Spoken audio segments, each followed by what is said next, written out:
जय श्री राधे, हरे कृष्णा। आप सभी को निर्जला एकादशी की ढेर सारी शुभकामनाएं।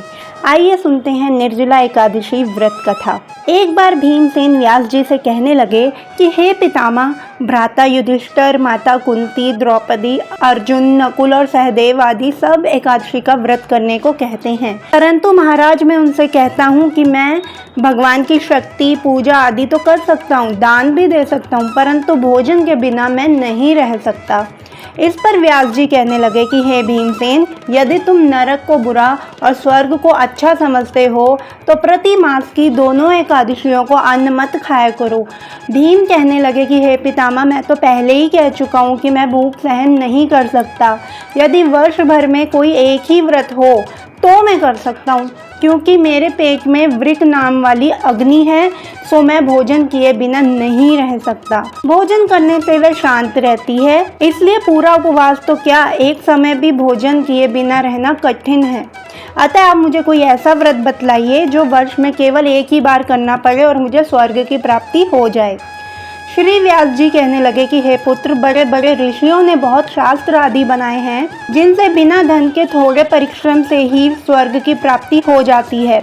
इसी प्रकार शास्त्रों में दोनों पक्ष की एकादशी का व्रत मुक्ति के लिए रखा जाता है। व्यास जी के वचन सुनकर भीमसेन नरक में जाने के नाम से भयभीत हो गए और कांप कर कहने लगे कि अब मैं क्या करूं?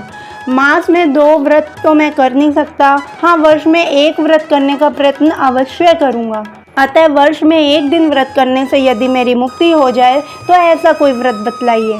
ये सुनकर व्यास जी कहने लगे कि वृषभ और मिथुन की संक्रांति के बीच ज्येष्ठ मास के शुक्ल पक्ष की जो एकादशी आती है उसका नाम निर्जला एकादशी है। तुम उस एकादशी का व्रत करो। इस एकादशी के व्रत में स्नान और आचमन के सिवा जल वर्जित है। आचमन में 6 मासे से अधिक जल नहीं होना चाहिए, अन्यथा वह मद्यपान के सदृश हो जाता है। इस दिन भोजन नहीं करना चाहिए, क्योंकि भोजन करने से तो व्रत ही नष्ट हो जाएगा।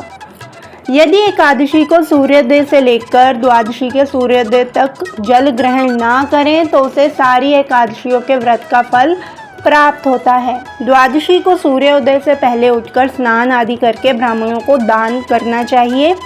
इसके पश्चात भूखे और सतपात्र ब्राह्मण को भोजन करवाकर फिर आप भोजन कर लेना चाहिए। इसका फल पूरे 1 वर्ष की संपूर्ण एकादशियों के बराबर होता है। व्यास जी कहने लगे कि हे भीमसेन, ये मुझको स्वयं भगवान ने बतलाया है। इस एकादशी का पुण्य समस्त तीर्थों और दानों से अधिक है। केवल 1 दिन मनुष्य निर्जल रहने से पापों से मुक्त हो जाता है। जो मनुष्य निर्जला एकादशी का व्रत करते हैं उनकी मृत्यु के समय यमदूत आकर उन्हें नहीं घेरते और भगवान के पार्षद उसे पुष्पक विमान में बिठाकर स्वर्ग को लेकर जाते हैं। अतः संसार में सबसे श्रेष्ठ निर्जला एकादशी का व्रत है, इसलिए यत्न के साथ इस व्रत को करना चाहिए। उस दिन ओम नमो भगवते वासुदेवाय मंत्र का उच्चारण करना चाहिए और गौदान करना चाहिए। इस प्रकार व्यास जी की आज्ञा अनुसार भीमसेन ने इस व्रत को किया, इसलिए एकादशी को भीमसेनी या पांडव एकादशी भी कहते हैं। निर्जला व्रत करने से पूर्व भगवान से प्रार्थना करें कि हे भगवान, आज मैं निर्जला व्रत करता हूँ, दूसरे दिन भोजन करूँगा। मैं इस व्रत को श्रद्धा पूर्वक करूँगा, अतः आपकी कृपा से मेरे सब पाप नष्ट हो जाएं। इस दिन जल से भरा हुआ 1 घड़ा वस्त्र से ढककर स्वर्ण सहित दान करना चाहिए। जो मनुष्य इस व्रत को करते हैं उनको करोड़ पल सोने के दान का फल मिलता है, और जो यदि इस दिन यज्ञ आदि करते हैं उनका फल तो वर्णन ही नहीं किया जा सकता। इस एकादशी के व्रत से मनुष्य विष्णु लोक को प्राप्त होता है। जो मनुष्य इस दिन अन्न खाते हैं वे चांडाल के समान है, वे नरक जाते हैं।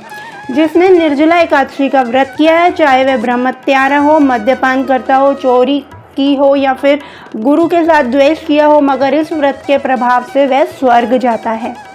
हे कुंती पुत्र, जो पुरुष या स्त्री श्रद्धा पूर्वक इस व्रत को करते हैं उन्हें अग्रलिखित कर्म करने चाहिए। प्रथम भगवान का पूजन, फिर गौदान, ब्राह्मणों को मिष्ठान व दक्षिणा देनी चाहिए तथा जल से भरे कलश का दान अवश्य करना चाहिए। निर्जला के दिन अन्न, वस्त्र, उपाहन यानी जूते आदि का दान भी करना चाहिए। जो मनुष्य भक्ति पूर्वक इस कथा को पढ़ते या सुनते हैं उन्हें निश्चय ही स्वर्ग की प्राप्ति होती है। वर्ष भर की एकादशियों का पुण्य लाभ देने वाली इस श्रेष्ठ निर्जला एकादशी को भीमसेन के कारण ही पांडव एकादशी या भीमसेनी एकादशी के नाम से जाना जाता है। जय श्री राधे।